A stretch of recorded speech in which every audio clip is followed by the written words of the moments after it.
नमस्कार। क्या आपको पता है कि केजरीवाल जी को गिरफ्तार क्यों किया है? केजरीवाल जी को एनडीए के एक एमपी के बयान पर गिरफ्तार किया है। उनका नाम है मगुंटा श्रीनिवासलू रेड्डी यानी एमएसआर। एमएसआर आंध्र प्रदेश से एनडीए के एक सांसद हैं। एमएसआर ने ऐसा क्या बयान दिया जिससे आपके मुख्यमंत्री केजरीवाल को गिरफ्तार कर लिया? 17 सितंबर 2022 को एमएसआर के ठिकानों पर ईडी की रेड हुई। उनसे पूछा गया कि क्या वो कभी केजरीवाल जी से मिले हैं। उन्होंने कहा, हाँ, मैं 16 मार्च 2021 को केजरीवाल जी से दिल्ली सचिवालय में उनके दफ्तर में मिला था। मैं दिल्ली में एक फैमिली चैरिटेबल ट्रस्ट खोलना चाहता था। उसके लिए दिल्ली के सीएम से जमीन के बारे में बात करने गया था। केजरीवाल जी ने कहा, लैंड एलजी के पास है, एप्लीकेशन दे दो, हम देखते हैं, और कहकर चले गए। ईडी को एमएसआर का जवाब पसंद ही नहीं आया।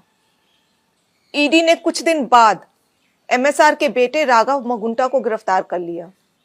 फिर से एमएसआर के और बयान लिए गए, मगर वो अपना पहले वाला बयान ही दोहराते रहे क्योंकि वही सच था, और उनके बेटे राघव रेड्डी की बेल खारिज होती रही।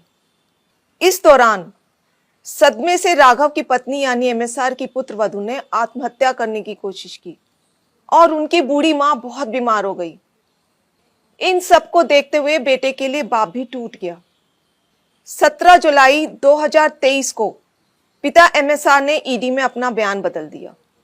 उन्होंने अब कहा, 16 मार्च 2021 को मैं केजरीवाल जी से मिलने गया था। मुश्किल से 4-5 मिनट मुलाकात हुई।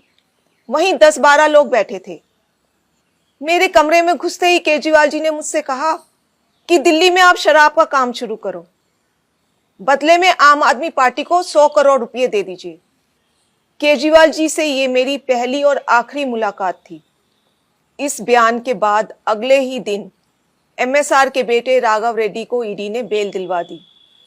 जाहिर है कि एमएसआर का यह बयान झूठा है।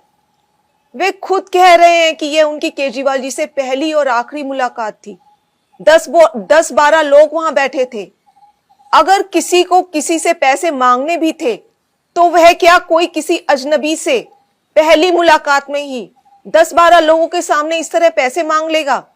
जाहिर है कि एमएसआर के बेटे और परिवार को 5 महीने बुरी तरह प्रताड़ित किया गया।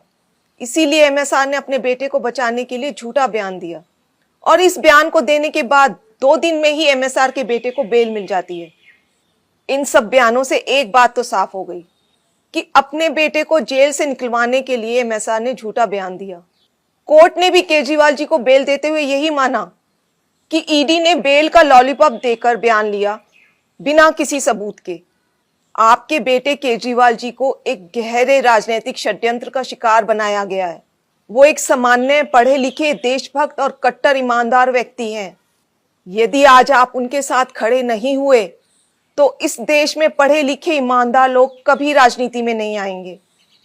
क्या मोदी जी केजरीवाल जी के साथ ठीक कर रहे हैं? इस वीडियो को ज्यादा से ज्यादा शेयर करें ताकि देश को पता चल सके कि मोदी जी कैसे ईडी सीबीआई के जरिए एक गहरे राजनीतिक षड्यंत्र के तहत आपके केजरीवाल और आम आदमी पार्टी को खत्म करना चाह रहे हैं। जय हिंद।